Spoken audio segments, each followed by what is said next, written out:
guys, I am so excited. This is a brand new stream for us, and mostly you're not going to see me on this stream. This is KARE-ing Conversations. This is all about the people who are doing the most important and the hardest work. Rachel is going to be the host. I guess, is it host or hostess of this? How do I do that right? I mean, I'm fine with host. That's great. I'm excited. I think host is right. I think, yeah. So anyway, with that, I'm going to be here. We're going to have a great conversation today. And Rachel, I'll let you do the rest of the introductions and sort of lead, and then we'll have a great conversation. Fantastic. Thank you, Steve. Thank you, Charles and Bridget, for being here. I'm so excited to be having this conversation. For me, it's so personal to talk about our caregivers and the issues that they're facing and how to sort of meet them where they're at. My mom was a caregiver for over 20 years, and I'm so passionate about this topic, and it instilled so much of like my moral compass and how she cared for people. And I'm just so excited to be teaming up with you guys and having this conversation to ultimately create a better work culture. So I want to turn it over to you guys and really, give you an opportunity to talk before we dive into, our full conversation about the data that you guys have come up with and how to create this better culture for caregivers. I'd love for you guys to talk a little bit about KARE and sort of how this all came about and what you guys do, please. Cool. Yeah, thanks. At first, I want to say thanks. Steve and I have been industry friends for a long, long time. And he's never, ever let us on the show. And then finally we get the opportunity. I'm like, you know what? Rachel's a lot better anyway. So Lies. This is a win-win for us. So I think Steve's great, and Rachel, you're fantastic, and the stuff that you've done for Senior Living Foresight has been fantastic. So I think we're thrilled to be partnering with you guys. So a little bit about KARE. Our backgrounds. We'll get into it too much. We're actually, we're not from the staffing business. We never thought like, hey, let's just do this. But myself, I'm an owner operator.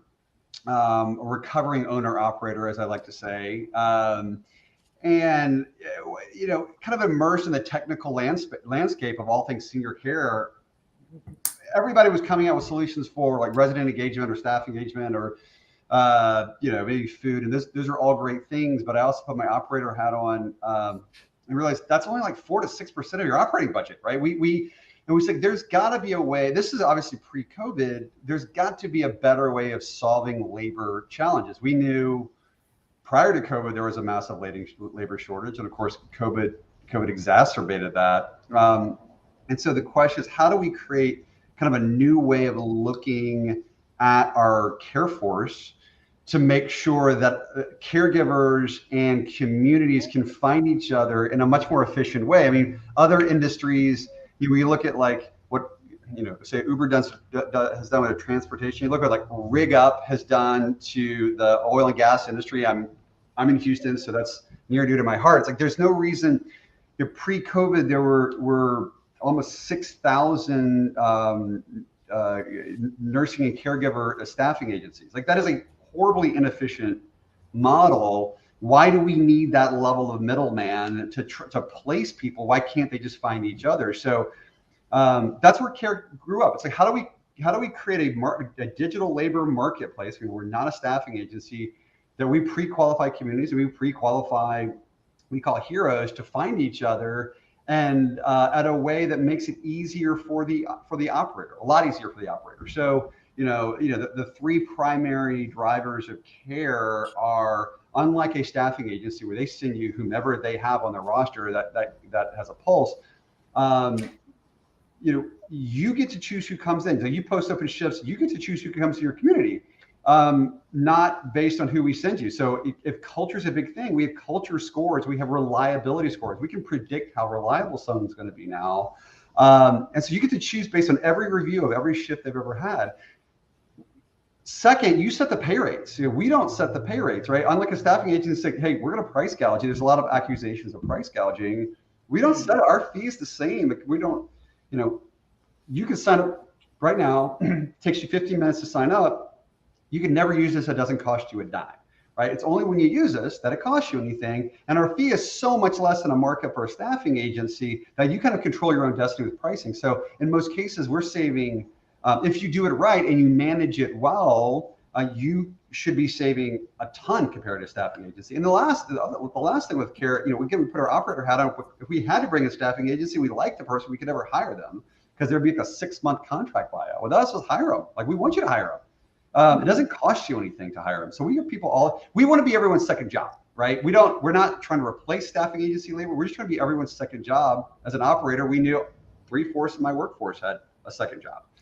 I love that. And that's an important distinction to make too, that you're not here to replace, who they're working with. Yeah, that's right. I mean, we knew 3/4 of our staff had a second job. It's hard when you have we work at Walmart and we work with a building or another building, and those things conflict. Our PRN pool would have to blow up. Yeah. So, our thing is it's just easier, right? For as a caregiver and as a community to find people I just need a little bit of extra money. I don't want to commit to another job and interfere with my lifestyle. Yeah.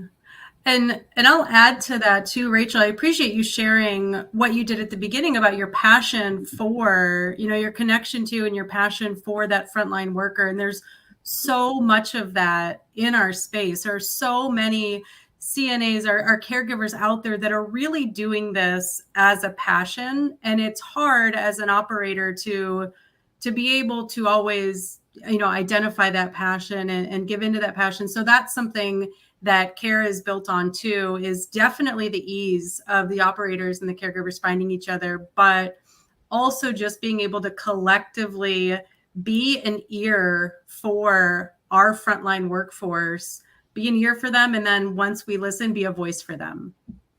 1,000%. I think that's my favorite thing about what KARE does, is it gives a voice to the caregiver. I think about my mom all the time, how she was sort of overlooked and not really given the credit that she was deserved. And the other thing I find interesting is, and I love, is you guys call your caregivers heroes. Can you just talk a little bit about that before we dive further into this conversation? Yeah, it's funny. We did that before it was cool. It was not a COVID-based thing. Oh, interesting. Okay. Yeah, no, we did it. The notion of which, it was a play on, hey, a community needs you, put on your super suit to save the day, right? It wasn't this sort of ethereal, you guys are heroes, honor our heroes and everything they're doing for COVID in the workforce. It's really more kind of a play on the superhero motif. You need someone to swoop in and save the day at the last minute. Mm-hmm. And that's where that term came from. And, we do a lot of fun stuff with our hero community on being a hero, superhero. Mm-hmm. I love that. I love that building up. And I think that's exactly what caregivers need, to feel respected, to feel like they are actually making a difference, because they are. So let's dive into this data. Before you go on, I just want to add a couple more things. Your passion for the frontline caregivers and really elevating their role in the industry, I think, is so powerful, because lots of research, and you're going to talk about some of this, I know, but what we hear from team members is they feel unempowered, and that just is there's a company out that puts out these demotivator posters. I don't know if they're still out there or not. Yeah. But they're kind of funny, but they're partly funny because they're so true, and you're really changing that paradigm. And so I just really appreciate that. I would actually really recommend that you check out the KARE videos. I mean, I really hate to send anybody to any other platform than ours, right? But I actually would really, really recommend checking out what you're doing on TikTok and with Instagram Reels to highlight what your KARE heroes are doing. So and to reiterate that, one of the things that we're grateful for, Steve, is that I've been a subscriber. I think Bridget has been a subscriber to your platform, since almost day one, and it's done a phenomenal job of raising awareness for a lot of things. I think one of the gaps that I thought was we need the voice of the caregiver. Right? When I see the voice of the caregiver, it's definitely not me, and it's definitely not Bridget, although Bridget's better than me. As this series unfolds, we're going to have caregiver. We want them to have an equal seat at the table to have these conversations. The purpose of this is it is not, I want to make clear, the purpose of this is not to have like, hey, we're going to do a whole series of the feature functions of care. Like I'm hoping we just finish that for the entire series, and we can talk about the mission and the passion that we have behind heroes and caregivers. Yeah, absolutely. And I think again, giving that voice is the most important part. And actually, before we dive into this data that you guys have, we actually have a short video from Victor, who is one of your heroes. So I'd actually love to share that with our audience so they can kind of get a glimpse into, what you guys are doing and how you are lifting up these caregivers and why they do what they do. So let's go ahead and run that. Sometimes when you're taking care of somebody, you really see that the person needs assistance. Yeah, and that is what I love the most. I love taking care of people. I see what they are going through, then it really touches me. I don't do caregiving because I really need the money. I did it because it's a passion, because I really love what I'm doing. I love that so much. Yeah. And that's exactly, the heart of, what you guys do. So yeah, let's dive into this conversation, because I think you guys are going to offer a lot of valuable insight to how to create a better culture, really what the caregivers are facing and the issues of why you're not staffed, honestly. So let's talk a little bit about this. So I want to turn it over. Let's start with you, Bridget. Let's start weighing in on, when did you guys start really diving into this and asking these questions, to caregivers, to communities about staffing issues or why they do what they do? And what are, some of the results that you started to find? Yeah, so I think it was an unfortunate, I guess, timing for us. We started, so KARE launched in October of 2019. And then, as we all know, the pandemic hit us starting February, March of 2020. So Charles and I, when we were creating the company, we knew from the start that as we were building up, we knew we wanted to be very missional about our frontline workers. And with that, we knew we were going to need to talk to them. We wanted to ask them about their work experience, about their goals, about their passion. But COVID hit. So when we first were able to reach out to them and understand them and survey them, it was a little bit of a COVID related survey. Sure. But we still were able to get a lot of the great insights that we did. And if you've seen our white paper, if you haven't seen our white paper, you can certainly get that from our website, which is doyoukare.com, care with a K. But we did that study, The Tale of Two Perspectives. So when COVID started, we started hearing so much from operators about their workforce, what the frontline workers were afraid of, not afraid of, why they were either showing up to work or not showing up to work. But again, we started seeing that always from the operator's perspective. So it was, hey, we've got all these heroes on our platform and they're still working. They're still going to their shifts and they're still, saving the day. And it's because of that passion that you saw from Victor. So, we put together that survey to understand exactly, as it's titled, The Tale of Two Perspectives. Here's what we think they think. But now let's really understand what they're living, what their fears are, what their motivators and demotivators are. So that was really kind of the impetus of that first survey we did, and it taught us so much. And then we kind of touched on that survey. I think Charles, every 3 months throughout COVID, we would go back with sort of the same set of questioning just to hear how they were tracking, what improvements were being made in their lives, and what fears were continuing to exist for them. Yeah, and to go back to that video, I didn't know you were going to show that video. And I'm surprised. You did because it encapsulates everything that we know. So one of the things that we know based on our research, our direct research, is that we knew prior to COVID we already had a staffing issue. We were going by 2030, 2040 is like we're gonna be short like 1.2 million frontline caregivers. Don't quote me on those numbers, something like that. And then COVID. Yeah. So we know about somewhere between 12, 13, 14, 15% of our frontline caregivers, they're gone. They've left the industry. They're not coming back. Acute care is almost back to parity, but post-acute senior care is not. Right. So we're still down. Like they're not coming back. But so that's the pessimistic part. The optimistic part is if you look at that video, that encapsulates everything. I was driving down the road a couple miles from my house a couple weeks ago, and they're like advertising for bus drivers for $20 an hour, right? For school bus drivers, right? And we're like, a lot of times a CNA can make more than that, and they need fewer skills. And like our hypothesis is that people are leaving the industry to go now work at like Walmart or Amazon or be a bus driver or whatever. And it turns out they're not. And we call it the dopamine hit thing, right? We're the only industry, one of the only industries where you can kind of get that dopamine hit, right? So you may have a caregiver that maybe you have poor life skills or poor business skills, social skills. But the one time that they feel control and feel like of value is when they're caring for somebody and they get that, that dopamine hit. And so that's why like we hear that story 1,000 times every week, because they see themselves like, I'm not a bus driver. I don't work for Walmart. I am a caregiver. I do care. That's what I do. And I want to be paid more. I'd love to be paid more, but I'm not leaving. Outside that 15 or so people that left, like everyone's sticking around. That's the cool thing we're finding. Like vaccine mandates we thought they're going to be a big problem, really weren't, because the people that left have already left, unfortunately. But the people that stay, like this is a passion for them. Yeah, I found that really interesting when I was looking over this data before our conversation, is that discrepancy in, the community's thinking, well, oh, it's vaccine mandates that are holding people back.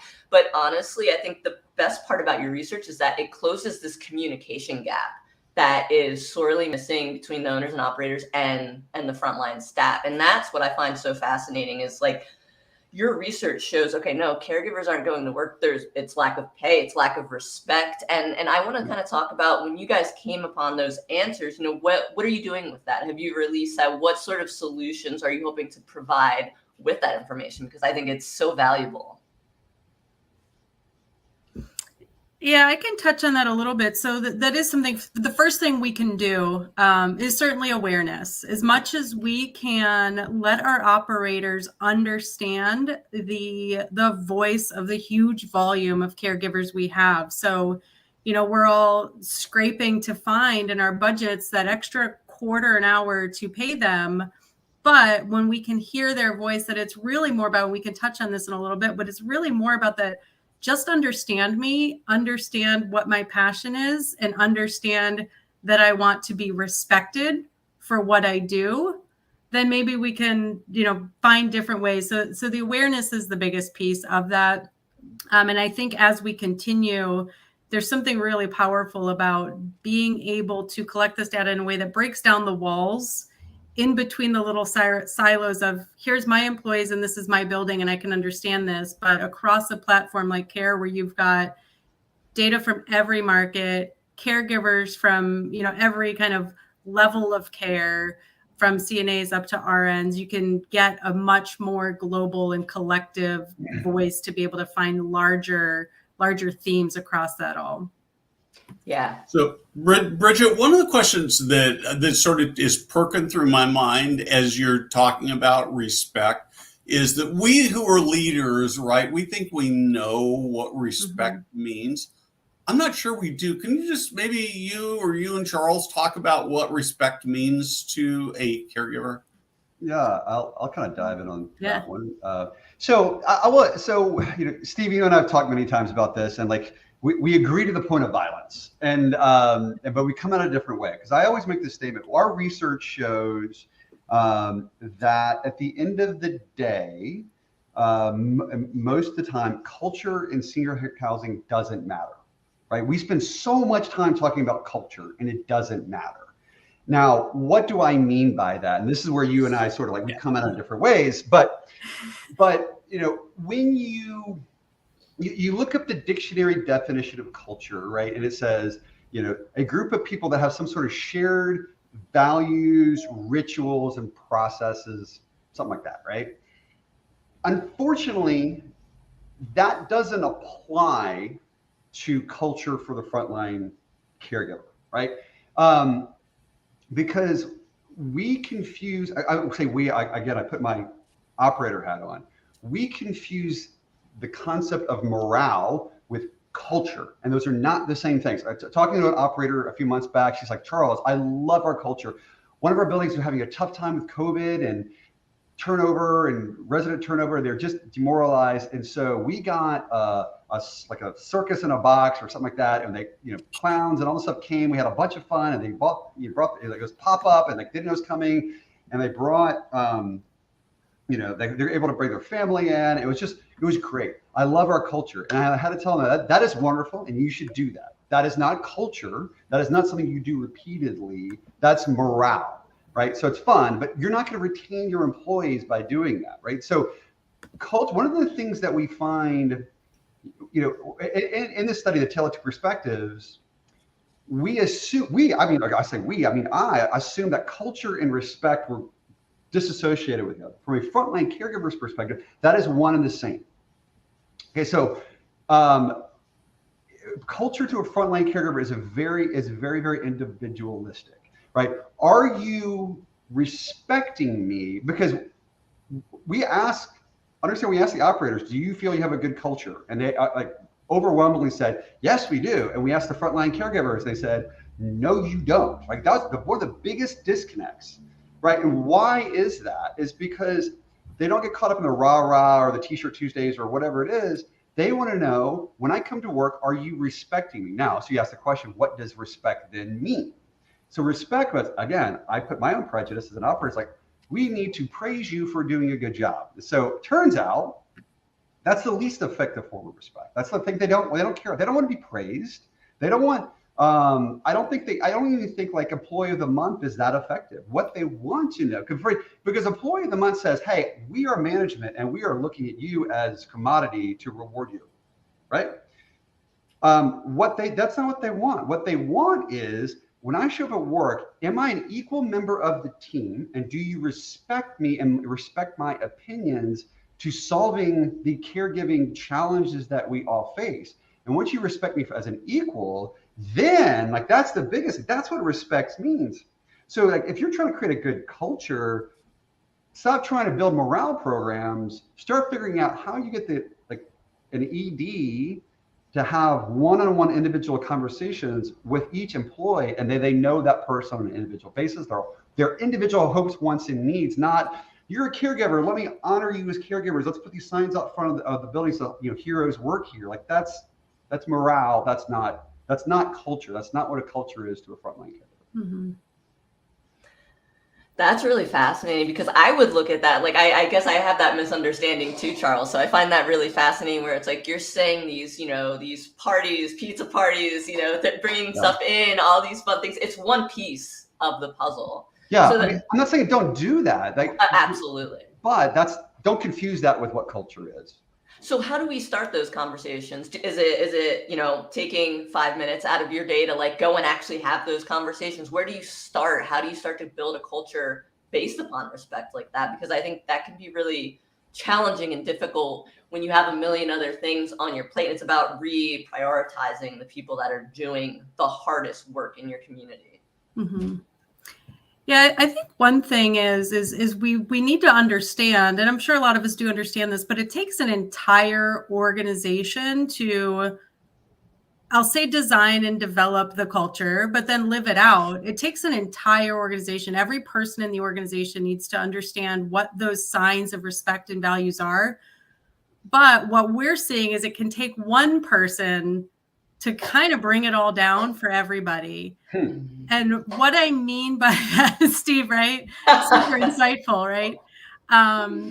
We kind of indicated earlier in the show that on our platform, it's a really neat concept that every time a hero works in a building, they rate each other. The hero rates their experience at the building, and the community rates their experience with the hero. One of the themes I see is that when a hero is negatively rating their shift, I'll call rating their shift, it is kind of the most common theme is that it's a negative interaction with a person, not necessarily the staff or the building or the residents. It's that one person that they choose not to go work at a building again because one person disrespected them. So it's really, really important. I think, how we start to change that is make sure we have standards and we have expectations that every single person is showing respect and communicating the cultures and the values. And if that person is not, they could be, creating a labor problem in your community or worsening it. A culture of suck. Charles, are you working on this keynote? Let's talk about this. Thank you, Michael. Michael has literally nothing else to do right now. To heckle this. I love him. No, so but to reiterate Bridget's point, like one of the things that we find out, people think they may have a great culture and a culture of respect. They may be doing the right way, but what happens when like the leadership team goes home, and the building leadership team goes home at whatever 6 o'clock, and the knock shift comes in? Well, we can tell you what happens. You're like, why do we have turnover? What's going on? We get a lot of feedback you may not be aware of that's going on in your building because of how our heroes rate, what happens in that building. We do a lot of coaching, just with take care of what we do out of it on what we do, what happens in your building that you may not know about. I love that. I belong to a couple of CNA groups on Facebook. And for those of you who are owners, you might be shocked with what your people really think about you as a leader and your organization. And the theme that comes through over and over again is exactly what you've been talking about, Charles and Bridget. It's all about they hate more than anything else feeling disrespected, and they feel disrespected by all the time, not just by management, but by families. And so, and honestly, it's heartbreaking. It is hard. And frankly, if you look at, the industry and how we treat caregivers, we call it the commoditization of the workforce.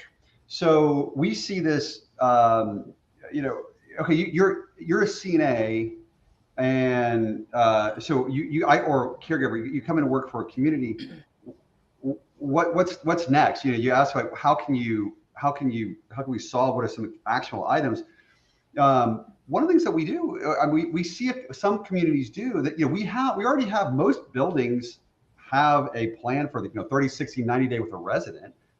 Why aren't we doing the same thing with our caregivers? Like, okay, who are you and what are your hopes and dreams? Otherwise, like, I'm a commodity, right? And I always talk about, if you treat a caregiver as a commodity, it's no different than a kernel of corn. And the highest hope that a kernel of corn can ever have is to sell itself to the highest bidder. I can get my dopamine hit anywhere, right? And because there are residents that need my help anywhere, so I'm going to sell myself to the highest bidder. Otherwise, if you don't have a way of saying, okay, great, you're a caregiver, but how are we going to promote you? How are we going to grow you? And by the way, funny thing, research says most caregivers, the vast majority of caregivers, do not want to be nurses, right? They want to be activity directors, they want to be EDs, they want to be administrators, they don't want to be nurses. And so how do we grow a career if they want to be grown? Sometimes I like being a caregiver, this is what I want to do. We should honor that too. But how do we grow people? How do we grow people? And if we treat them like commodities, they're going to act like commodities. I mean, we even see shift descriptions on our app. Some say, like, we're looking for a warm and welcoming caregiver hero that can help our residents. You're part of our team. That's most of the time we see that. And sometimes we see a shift description that says, need CNA for ADLs. Which one are you going to go work for, right? We see it a lot. Wow, that is shocking. I see Steve's eyes getting real big too. And I think screenshots. It's about mentorship and being seen and getting a path to what you want to do. If, like you said, Charles, it's not specifically caregiving. Like, my mom was an LPN. That's all she wanted to do. She wanted to sit with the residents, administer medication and really be boots on the ground there. But let's create a different path for you if, again, that's what you want. And Charles, the one thing that's sticking with me is so much is this idea of the caregiver being seen. And, I would be remiss if, I'm the only person of color sitting here right now. I would be remiss if I didn't make the point that so many caregivers are people of color. My mom worked with people from Haiti, and just understanding different cultural backgrounds and just really seeing someone for who they are, getting beneath the surface a little bit. Like you said, Charles, it's not a commodity, it's a person, it's a human being with a heart for caregiving. And I find that maybe that's the step. Maybe you just start having these conversations like we saw with Victor of, why are you here? Why do you do this? And like building upon that. Yeah. Absolutely. And I think it's important too to understand, we talk about respect. So then it's easy to assume that the opposite of respect is disrespect. And then when you hear disrespect, it's easy to assume that there's an intention there to be disrespectful. And that's not always the case. It's just to take that extra effort to understand what respect looks like to that individual. And just to give, a quick analogy, I can remember a conference I was sitting at a couple of years ago, and we spent a half a day talking about the residents in our building and our seniors and how they feel disrespected when we infantilize them and treat them like children. And we're not setting out to be mean. We believe we're being nice, but it's just not how they prefer to be treated and respected. So it's not an intention to be disrespectful. It's just of a lack of an understanding of what respect to that person is. Yeah. And again, I think that really brings us full circle as we're, starting to come up on time here a little bit, but really brings us full circle to why I love this research that you guys have done is it's starting to close a communication gap, right? And honestly, getting back to, again, the beginning of our conversation is it's creating awareness, of what, our heroes, what these frontline workers really need from the community, from the EDs, what they need in order to stay, want to come to work. That's hugely important. Yeah. I just, Bridget, you hit an area that I'm so passionate about, is that the opposite of respect, as you say, is not disrespect. It's actually just treating them, but I'm struggling with the right word, but it's really just ignoring people. It's like not noticing them, but like they're just, they're a piece of popcorn, Charles. I love that illustration is that, they're like a Kleenex. They're something you use, you blow your nose on and you get rid of.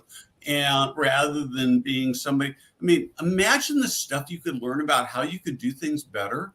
If you went to every one of your caregivers once a week and say, hey, tell me one thing that we could do that would make your job easier, better, that would make it better for residents, you'd learn so much stuff. Yeah, amen. Yeah. You've got him going, guys. Oh, no. Right. Yeah. Well, I feel like Steve and I and, Charles and Bridget, we could talk about this, forever. I love this conversation. I love your guys' heart. I love that you are putting the caregivers first. And as we kind of wrap up here, I'm excited to share that we are going to be here every Wednesday. However, I'm going to have a co-host in the driver's seat with me. I am going to be joined by Jordan, and we have a quick little video so that we can run that and let you guys know to be tuning in weekly here on our YouTube and LinkedIn with me and Jordan. We're going to be diving further into these conversations. I'm Jordan, and we're excited to be partnering with Senior Living Foresight for KARE-ing Conversations.